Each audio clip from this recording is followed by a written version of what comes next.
of this special meeting is to consider the sand harvesting project in connection with the Townsend's Inlet to Cape May Inlet periodic nourishment. As everybody will remember, we had that presentation at the last council meeting from the Army Corps of Engineers and NJDEP, and at that time, we were given until October 15th to make a decision on whether or not to accept participation in the pilot program.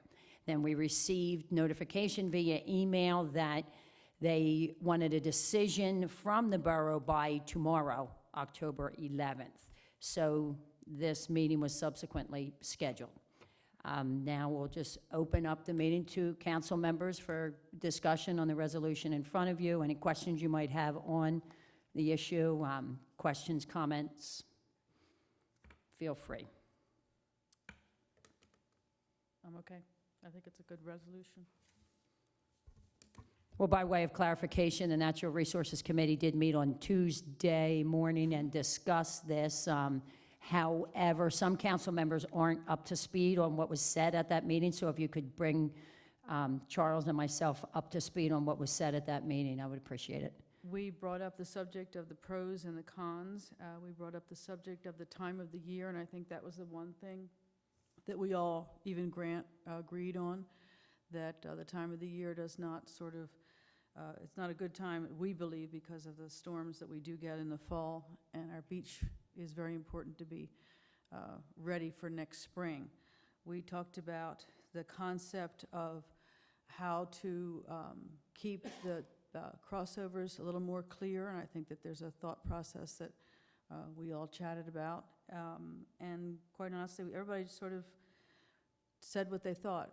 I feel that this is not the right thing right now. I think it is a pilot program. I have a hard time myself really wrapping my arms around it, and I think that we're making a decision that possibly one storm, two storms, three storms could change. So would you like to say anything, Reese? Because we had a great meeting. It was a good brainstorming. Everybody said what they thought. No, I thought it was a good meeting. I would just add that, what I would consider the experts in this field Yeah. weighed in and said that they felt that this is not the right time for us to consider this. I think the resolution itself is very well stated and really states what we had discussed and what we had talked about at the meeting. Yeah, Dr. Farrell and Dr. Tedesco, and the comments from the Army Corps when they were here.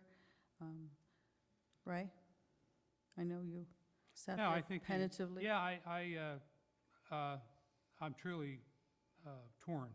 I see benefits on both sides of this. I guess what weighs more heavily with me is that it really appears to be like it's a temporary Band-Aid on the beach problems.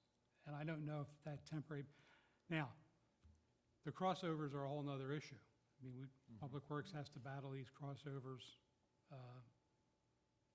several times a week during the season, correct? Year-round. And when you're talking now, just, is there more than one crossover that this was requested to remedy, or was it? Because the request for this came from us, correct?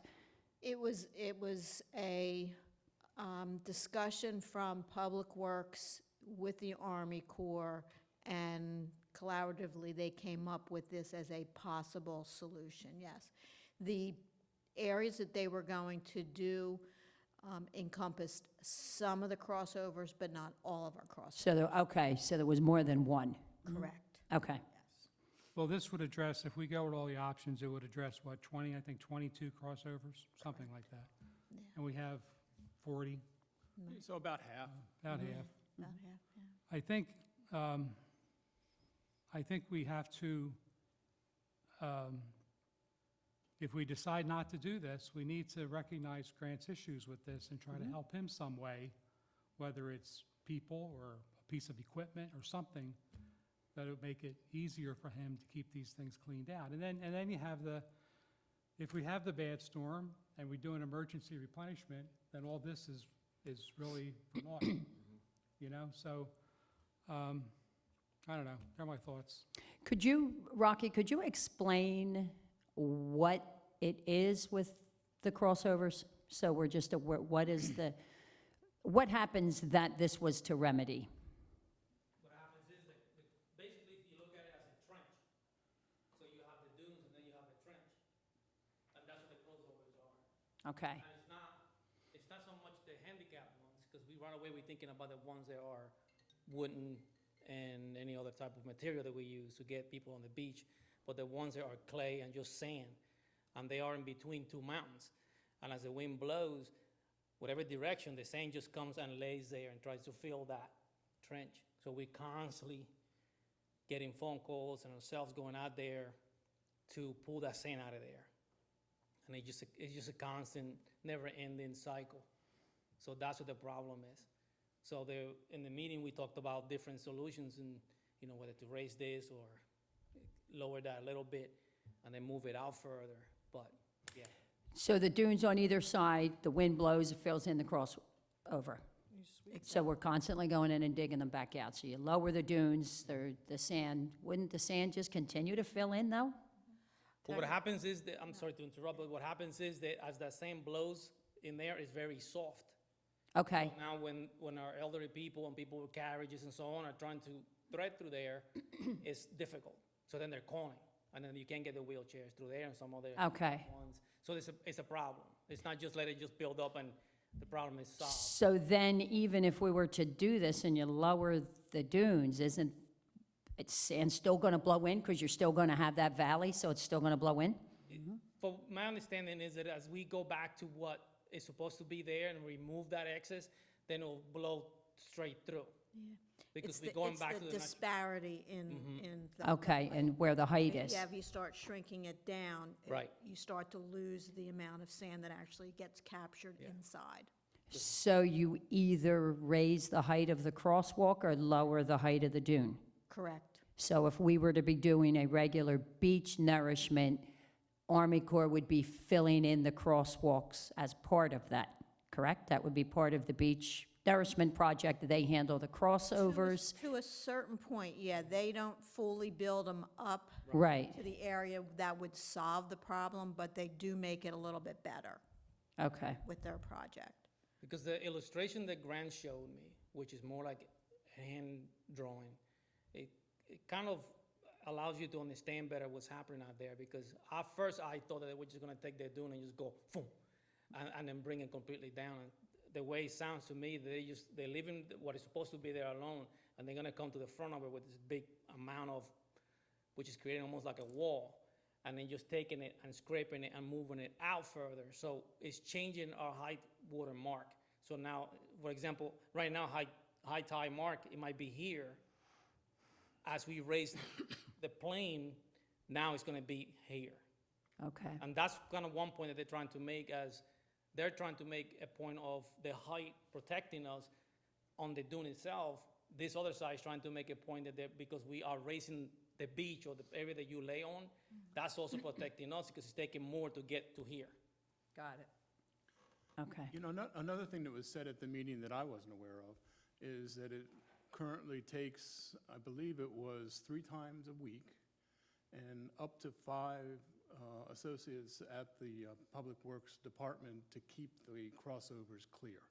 So, I mean, it's really a very labor-intensive. and that's to keep all those 20-some, 22? And this is the same crew that we have 3 times a week collecting meters, Okay, you know, and doing all that. So, and that's what the challenges are, because then you start, okay, it's a big problem. okay. Sounds like something, obviously would need DEP permission to do it, but maybe a flared retaining wall at the entrances could handle. I mean, that's not don't know. necessarily an expensive proposition if you're talking about doing it on what is otherwise a semi-temporary basis with 6x6 railroad ties. Well, we have that in, what was that, 118, I think it is?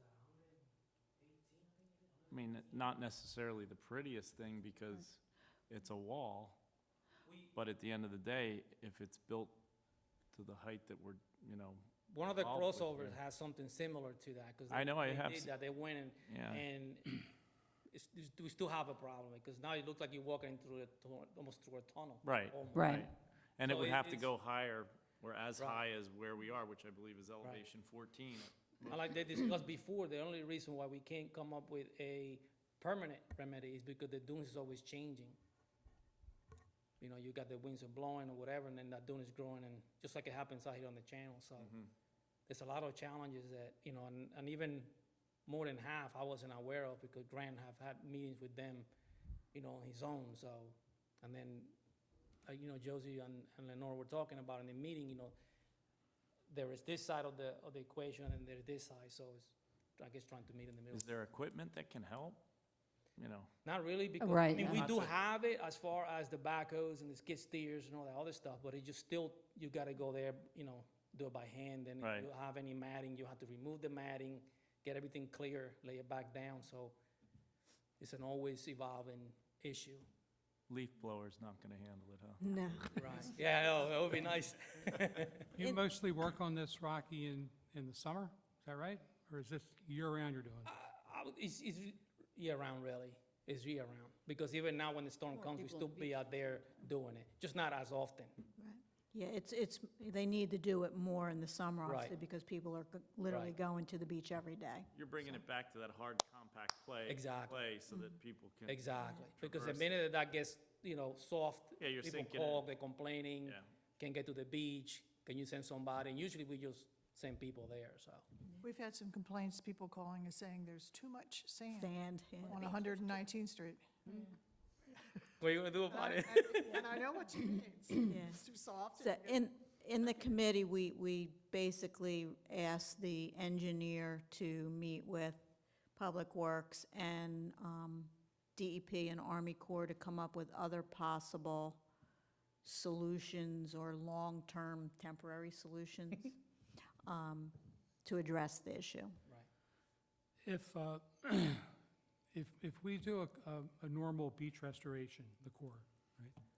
And we've got that issue, how, I mean, do they touch our dunes when they do a regular beach replenishment? Basically, Or what they're not? doing is they're increasing the berm that they were talking about. Right. So they're raising our beach Okay, to go up, so then the gap isn't as great. It meets the Because they template. will increase the crossovers a little bit and then extending out the berm. but So it's not as bad, but it's not going to solve the problem. not totally, No. no. I think that just, that solves the problem of the elevation drop, But not- right? Mhm. Is what that does. It doesn't solve the problem that Rocky's. Right, Right. with the sand blowing Right. over, right. Right. So that was the recommendation for them to concentrate on that issue and see what solutions they can bring back to us. Yeah. And was it mentioned if we were to just kind of let them fill in, then those crossovers would have to become long to handle the slope? But that If the is, Right, if it was. but if we raised were to because of just, the pitch, you'd have to. then it would have to be a longer Right, because, crossover and a longer walk, but exactly, and that was something that was discussed in the committee as well, because as you know, even with handicap, and even if you're not handicapped, when you raise anything, you still You have to get that slope. follow. Yeah. Because you don't want to bring people like, in, for example, 111, that it just goes from, right, and they call you because they can't go up. And just depending on the pitch. Yeah. right. Yeah. So you would have to accommodate, but it seems like that's where we're headed, though. It does. We'll see if they can come up with any other ideas, but right Yeah. now, that seems to be the, Because if we raise this and this doesn't get raised, then now you have that big Right. difference. So you got to bring them back down at a gradual, slope. So you can't go out because you don't have that much area, so then you have to go this way. So you have to engineer something else. These, So, I'm sorry, no, go, please. these dunes that we're talking about, that they're in front of the federal dunes, right? Correct. Who owns those? the borough. Okay, so can't the borough go, I mean, is it feasible just to cut back on either side of the crossover, just remove some of that dune so you free up your crossover a I little? think we did that on Can we They do ADA. that Yeah, ourselves? they have done that in instances. And least 88, one. So the gap goes So- wider than the sand fence, so to speak. Yes. So it's filling in on the sides of the sand It'll fence. take longer to Right, fill it'll in, take I would longer. think. You know, I mean, Makes we sense. have the equipment, I think, that you could do that. there are some issues there. I don't know all the details, because I know that there's some permits. And even though it's our dunes, you still have to follow some guidelines and some permits. So you just Yeah, you still have to we can't just follow go the in there and DEP take our machine and regulations. just go and move things Right. around. But see, that may be an option until we figure out where we stand with Hereford Inlet Right, and what kind of schedule we're going to get back on. yeah. I mean, Because I know- that too, right. that's a temporary fix too, but we're not cutting into our dunes to make this temporary fix. So if you did the more severe ones, you know, well, you know what to do with that, take the most severe ones first and. Yeah, and I think that was one of the options that we talked about, trying to go after the ones that we feel that need the most help, Yeah, and then move as we see Yeah. fit to the next, Priority you know, list. the phase other it in. ones. A list of priorities, yeah. And then, Right. and then the ones that need to be rebuilt, the crossovers that need to be rebuilt, worst ones first, and you build them to a higher height. Right. Because I think- everything, you longer. know, we're making everything go higher, the houses Right, I are think, higher, and I think one of bulkheads are higher. the things that I keep hearing was that we can do one, but it just said it's on us completely. Or we can try to follow this one, which then all the cost is not falling on the borough. And I think that's one of the issues that I see. For example, timing. If we do it now, then we can go after some help. If we do it later, which seems like we all kind of agreement that if we do it in the beginning of the year, then we kind of missing all the storms and other the different things that move our dunes aggressively. Then we can do it however we want to, but then the cost is 100% on us. Right, So, right. Well, and then Right. and speaking I of. think at the end it's cost. Yeah, Right. and just speaking of the cost, I think the thought also potentially was to be able to take the money that would spend with this type of a project and reallocate that money towards the crossovers. What money were we matching with this? It was about 100 and, 128, yeah, $128,000 that one, yeah, just under was our 130. part. Okay. Okay. Anybody else have anything? Well, I come to these meetings and say I'm not going to say anything. I think since, this whole problem is new to me about the crossovers. I mean, I never, till last week or a week before was when Grant called me.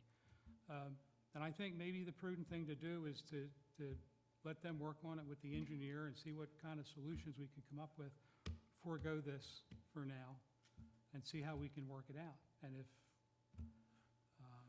we'll do them one at a time if need be. I'm just afraid that if we go ahead with this proposal, can't take it back. One big storm in January will take it back, and then Yeah. all we're out is a lot of sand, you know. And we still have that variable on the Hereford Right. donation site. What's going to Right. happen with that? Yeah, it just seems to me, as soon as, we've built up these dunes and we're doing everything we can to protect our community and to start to take down any of that protection that is built up, just kind of hesitate to do that. Yeah. Anybody else? I think that's well said. Resolution 2019 S-152. I'll offer Resolution 2019 S-152 for adoption. Second. Any more discussion? Clerk, call the roll. Mr. Kraftcheck? Yes. Mr. Moore? Yes. Mr. Parzak? Yes. Mrs. Rich? Yes. We'll now have public comment. Anybody wishing to address mayor and council may do so at this time by coming up to the podium and stating your name and address for the record. Neither Jenny nor Robin have anything to say. We've heard from Rocky. Okay, I'll close public comment. Motion to adjourn. So moved. All those in favor? Opposed? We're adjourned.